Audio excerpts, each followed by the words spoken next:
श्रीयुता जनाब मोहम्मद अशफुद्दीन निजाम कॉलेज कार्यदर्शी को आज की इस खूबसूरत सी गैदरिंग के अध्यक्ष Shrimati Shashikala, president RVI association, और आज के chief guest mister M Anjanaiah sir, DDPU Bidar, और आज की इस महफिल के असल दुल्हे जिनके लिए ये महफिल सजी है वो निज़ामुद्दीन साहब, और फिर डाइस पर बैठे हुए शाहबादकर साहब, प्रिंसिपल एसोसिएशन के प्रेसिडेंट साहब, सेक्रेटरी साहब, और लेक्चरर्स एसोसिएशन के प्रेसिडेंट साहब। और वक्त ज़्यादा हो गया है, मैं माफ़ी चाहते हुए यहाँ मौजूद सारे PU कॉलेज के प्रिंसिपल्स, लेक्चरर्स और सर्स और मैडम्स और निज़ाम साहब के वाइफ और उनकी बेटी, दामाद, सबकी खिदमत में मेरी जानिब से आदाब व सलाम अर्ज है। आज के इस खुशी और गम से मिली हुई ये हमारी महफिल है कि एक साहब जा रहे हैं और दूसरे साहब बैठ रहे हैं। तो इस मौके पर मैं आपके सामने दो मैसेज रखना चाहता हूँ। एक मैसेज तो जाने वाले निज़ामुद्दीन साहब के वास्ते है पहला, और दूसरा मैसेज मेरा जो हम सब उनको अलविदा कह रहे हैं, रुखसत कह रहे हैं, उनके लिए होगा। पहला मैसेज ये कि जो रिटायर्ड हो रहे हैं निज़ाम साहब के लिए है कि उन्होंने 35 इयर्स और 2 मंथ, मेरी नॉलेज के हिसाब से 35 साल 2 महीने आपने सर्विस किया, और ये सर्विस तालीम के मैदान में किया, एजुकेशन फील्ड में किया।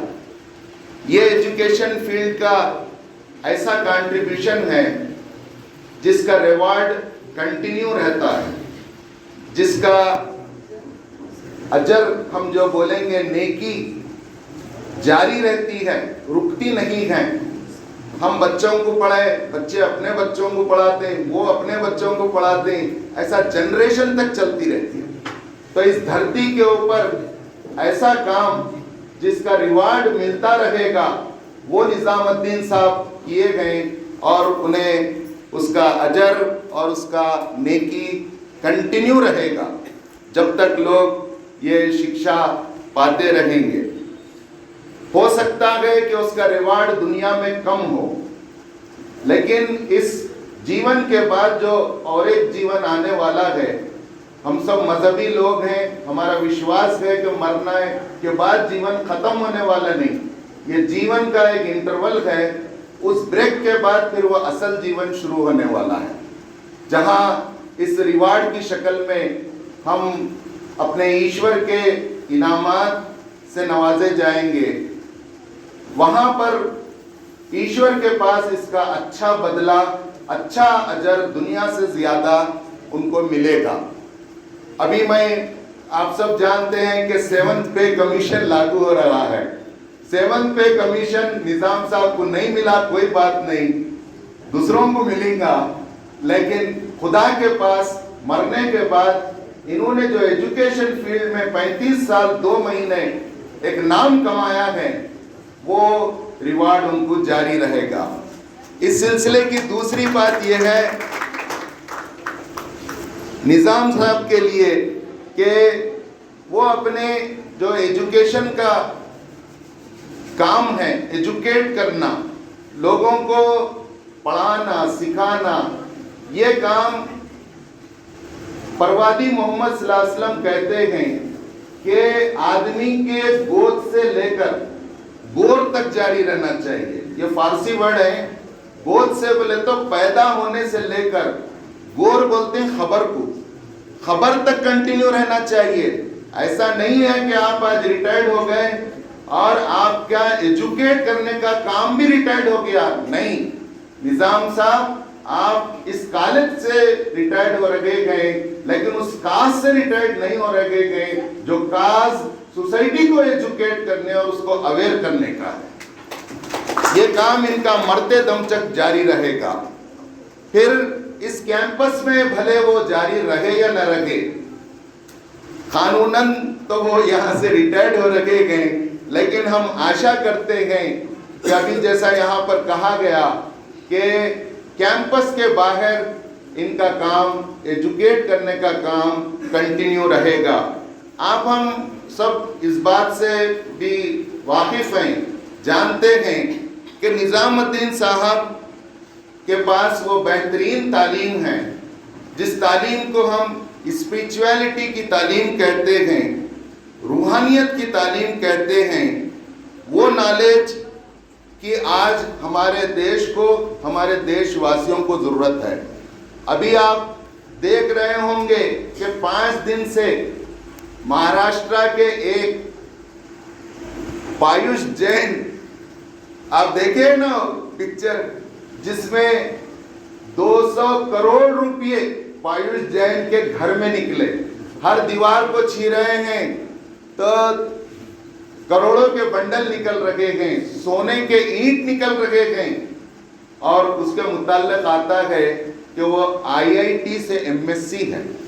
तो कहने का मतलब ये है कि आज आप बुरा मत मानिए, मैं किसी पढ़े लिखे डिग्री होल्डर पोस्ट ग्रेजुएट के ऊपर मैं हाथ नहीं लगा रहा हूँ। डिग्री की अपनी जगह अहमियत है, लेकिन ये भी सच है कि जो जितना बड़ा है वो उतनी बड़ी चोरी कर रहा है। पायुष जैन IIT से MSc है। कल मैं फीचर देख रहा था आज तक पे, मैं कभी भी 11 बजे रात तक नहीं देखता। हमारा बेटा बोला कि ये देखो आप, तो पूरा देखा मैं। IIT से MSc पढ़ के पायुष जैन, जिसके नागपुर के घर पे धावा मारे, 2 दिसंबर से कंटिन्यू मिशना लगा के गिन रहे, तो कई मिशन खराब हो जा रही, आदमियां थक जा रही, पैसा निकलते ही जा रहे। 250 करोड़ 6 डिपार्टमेंट सेंट्रल गवर्नमेंट के उसके लिए लगे। बहरहाल मैं उस डिटेल में जाना नहीं चाहता। मैं ये कहना चाह रहा हूँ कि आज हमारे देश को जहाँ MSc, MA, PhD की जरूरत है, वहीं उस तालीम की जरूरत है जो तालीम अपने ईश्वर का परिचय कराए, अपने जीवन के हुदूद और उसके बाउंड्रीज का परिचय कराए, अपना परिचय कराए कि मैं बंदा हूँ ईश्वर का, मैं उसके हुक्म का पाबंद हूँ, वो मुझे देख रखा है, चाहे रात हो के दिन हो, मैं वही काम कर सकता हूँ जो उसकी इच्छा के अनुसार है।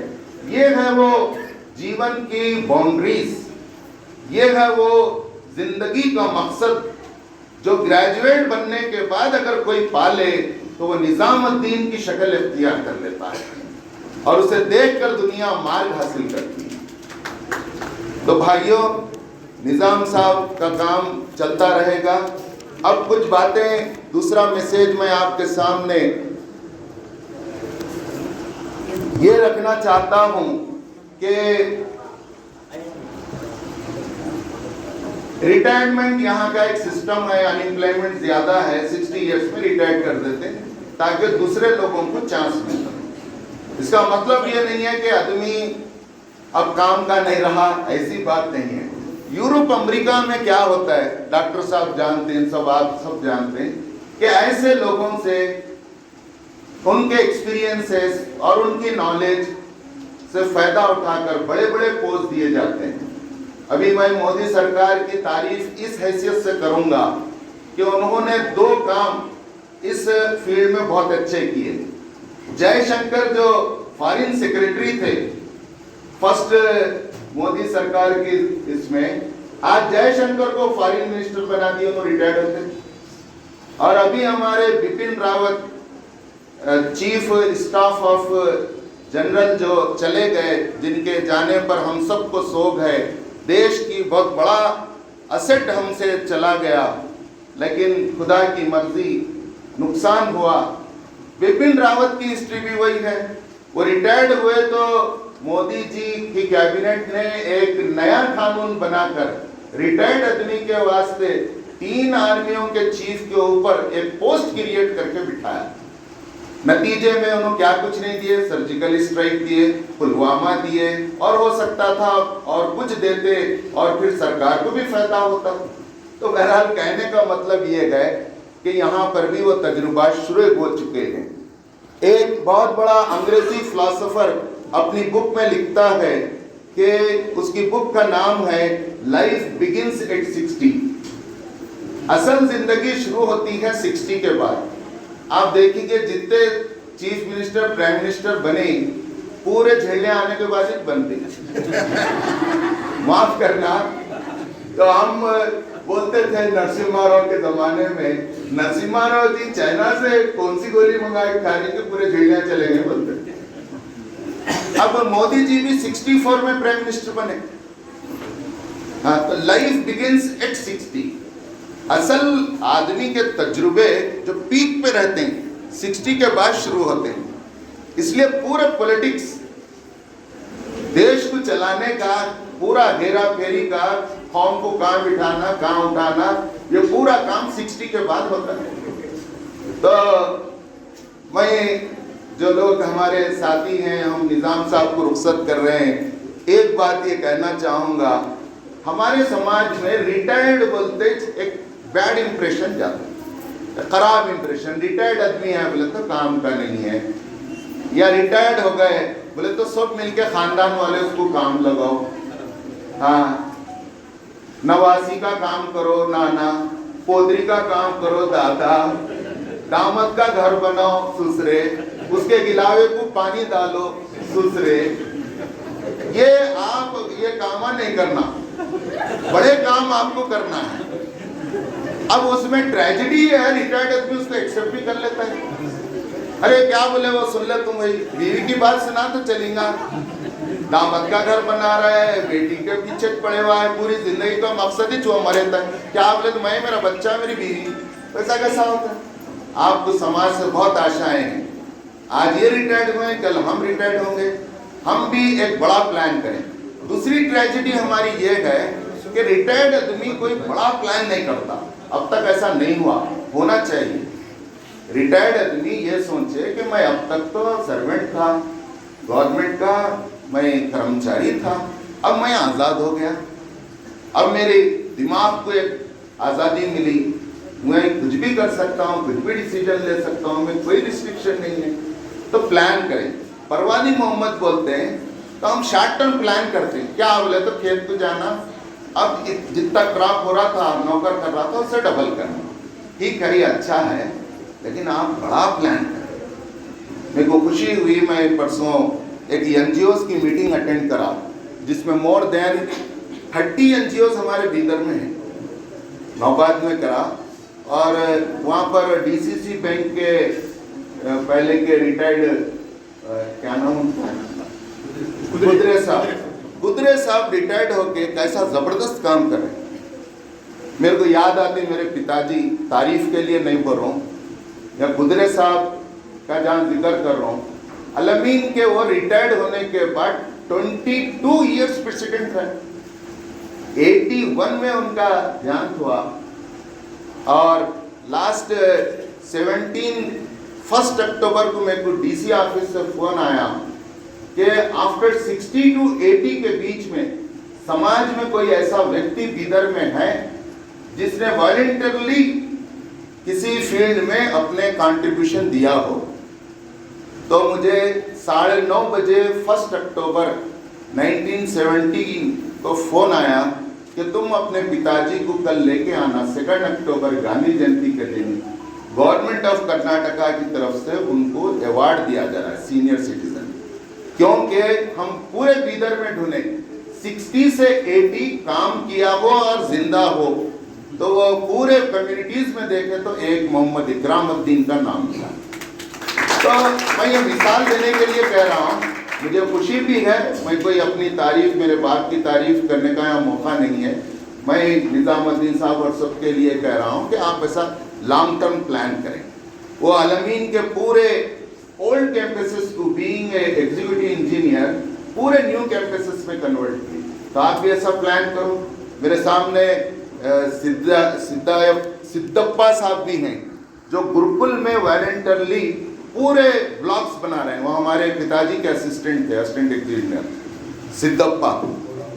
हाँ, तो ऐसे बहुत सी मिसालें हैं, हम ये कर सकते हैं। यहाँ पर वक्त हो रहा है, मैं अपनी बात आगे बढ़ाते हुए आपसे कहना चाहता हूँ कि हर आदमी दुनिया में आएगा और जो कोई आया है ये कायदा ये उसूल है कि उसे जाना है।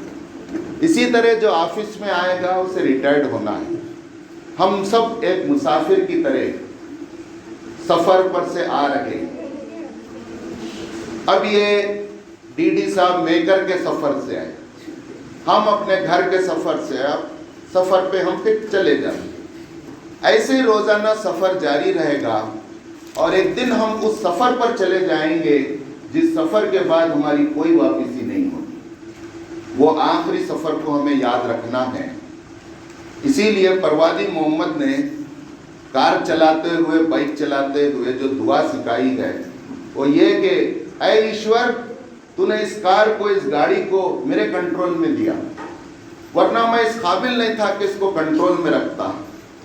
जब उस ज़माने में ऊँट कैमिल होते थे, कैमिल के अंदर 10 आदमियों की ताकत रहती, हाथी के अंदर 100 आदमियों की ताकत रहती। आदमी अपने दिमाग से 10 आदमी और 100 आदमी के ताकत के जानवर को कंट्रोल में लाकर उसके मुंह में कांटेदार लगाम देकर सीधे रास्ते पर ले जा सकता है। तो ये ईश्वर की देन है। कहा हम एक सफ़र पर जा रहे हैं और हो सकता है कि इस सफ़र में कोई हादसा हो जाए और वही हमारा आखिरी सफ़र हो। इसलिए हम दुआ करते हैं कि हम सब तेरे ही तरफ आने वाले हैं। यही हमारा विश्वास है। वक्त हो रहा है, हमारे होने वाले प्रिंसिपल साहब को नहीं, अब बस कर दियो, मैं बस कर देता हूँ। अब आपके सामने आखिरी बात यही करता हूँ कि परवादी मोहम्मद इसीलिए बोले कुन फिद दुनिया का अन्न का गरीब, अरबिक वर्ड है, तुम दुनिया में ऐसे रहो जैसे मुसाफिर, औ आबिरी सबील, या ऐसे रहो जैसे मुसाफिर कहीं थक गया तो रास्ते में जरा झाड़ के नीचे पानी पी लेता। ये दुनिया इतनी है। सूरह यासीन में है, जब मुर्दों को उठाया जाएगा तो बोलेंगे अरे कौन उठाए हमारे को, नींद में से हम सो गए थे ना। तो कहा जाएगा कि तुम्हारे रब का हुक्म है तो उठो। फिर उन्हें पूछेंगे हम कितनी देर सो गए थे। अशीयतन नौजुहाहा, कुरान कहता है कि वो बोलेंगे सुबह की थोड़ी देर या शाम की थोड़ी देर सो गए। तो ये हमारा पूरा जीवन सुबह की थोड़ी देर या शाम की थोड़ी देर है। ये आज है और कल आने ही वाला है। ऐसा ही लगा हुआ है वो कल, जैसा आज के बाद कल 1 जनवरी आने वाला है। मैं अपनी जगह लेते हुए आखिर में कुरान का ये वर्ष सुनाता हूँ, या अय्युहल्लज़ीना आमनु तक़ुल्लाह हक़्क़ तुक़ातिही वला तमूतुन्ना इल्ला व अंतुम मुस्लिमून। ऐ लोगों, ऐ खुदा के बंदो, खुदा पर विश्वास रखने वालों, अगर तुम खुदा पर सच्चा विश्वास रखते हो तो खुदा से डरते हुए जिंदगी गुजारो। 1 मिनट 1 सेकंड भी तुम्हारा खुदा से डरे बगैर जीवन नहीं होना चाहिए। तुम प्रिंसिपल की सीट पर बैठे हो, खुदा से डरते हुए बैठो, किसी का हक न मारो। यहां से निकल रखे हैं तो खुदा से डर कर जाओ। जो ले जाना है ले जाओ, जो छोड़ना है छोड़ दो, जिसका जो हक है अदा करो। क्या खुदा से डरने वाला, खुदा पर विश्वास रखने वाला कोई जुल्म, ज्यादती और किसी के साथ अन्याय कर सकता है? ये पढ़ने के बाद वला तमूतुन्ना इल्ला व अंतुम मुस्लिमून, तुम्हारे आखिरी वक्त तक तुम डरते रहो, यहाँ तक कि तुम्हें मौत आए तब भी तुम खुदा से डरने वाले हो। परवादी मोहम्मद ने कहा सल्लल्लाहु अलैहि वसल्लम, अगर क़ियामत, सुनो जी, क़ियामत आ रही है और तुम्हारे हाथ में एक हरी डाली है, तो पहले ये न को सोचो कि मेरे मौत का क्या होगा, मेरी जिंदगी का क्या होगा। पहले उस डाली को लगा दो, उसके बाद मरो, क्योंकि तुम्हें तो मरना है। हाथ में जो डाली है पहले प्लांट लगा दो। प्लांट एक सिंबल है, अच्छे काम करके मरो। हर आदमी, हर मनुष्य की क़ियामत उसकी अपनी मौत है। मेरी क़ियामत मेरी मौत है। तो वो क़ियामत आने से पहले जितने भले काम कर सकते हैं हम करें। निज़ामुद्दीन साहब के लिए हमारी दुआएं हैं, हम सब की। हम इन दुआओं के साथ उन्हें रुखसत कर रहे हैं। उन्होंने हमें खिलाया पिलाया। मैं समझता हूँ रिटायरमेंट के मैं इतने पार्टियाँ अटेंड करा, कोई मैं ब्लेम नहीं कर रहा यहाँ सोसाइटी कॉलेज पे। आप भी इसको एक्सेप्ट करेंगे, एग्री करेंगे कि उन्होंने सब बच्चों को भी खिलाया खाना। कहीं तो बच्चों को खाना खिलाते हैं, थोड़े लोगों को दोस्त अहबाब को साथियों को खिला, बच्चों को खाना खिलाया, हमको खिलाया, मीठा खिलाया। अल्लाह उनको खाता पीता रखे, उनके घर वालों को सरसब्ज़ व शादाब रखे, उनकी ज़िंदगी में खुशियाँ रखे, उन्हें सेहत व आफियत से रखे। और वो समाज का क्रीम और नमक हैं, उनसे स्पिरिचुअलिटी और सन्मार्ग बताने का काम ले, और यहाँ भी उन्हें सुखी रखे और मरने के बाद भी उन्हें सुर्ग में जगा दे। सबका शुक्रिया। Thank you one and all.